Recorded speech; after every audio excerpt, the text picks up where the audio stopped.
Did you know Hondurans pay more than just about anyone in the Americas for their electricity? It's true.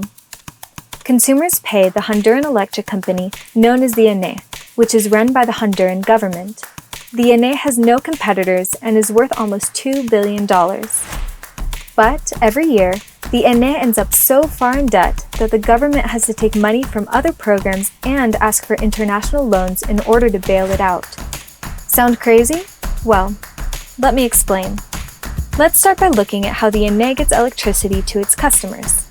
It's pretty simple. First, the ENEE purchases most of its electricity from private companies that produce it in a variety of ways.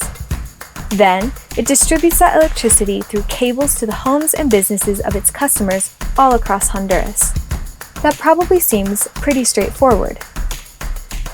Let me take you through 4 ways the ENEE loses money. Problem number 1. Underhanded contracts.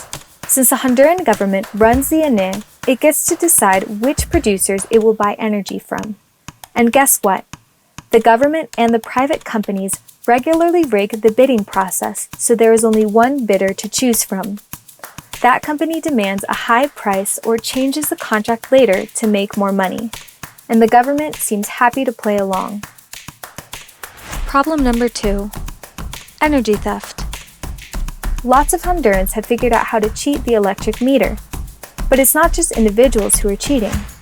Most of the theft is from industries where companies are offered a multitude of ways to cheat, like setting up a bypass or powerful magnets so the meter reads only a fraction of what it should. These scams result in millions of dollars lost every year. Problem number 3. Unpaid electric bills. Poor people know that if they get a month behind on their bill, the ENEE will cut off their electricity. But hundreds of factories and businesses have gotten away without paying their electric bill for years. The poor pay and the rich get their electricity for free. Problem number 4. Corruption. The fundamental problem behind all the rest. Underhanded contracts, theft of electricity, and businesses that never pay their bills are all forms of corruption that Honduran officials allow and most likely benefit from. This corruption has devastating effects, because once again, poor Hondurans are the ones paying the price.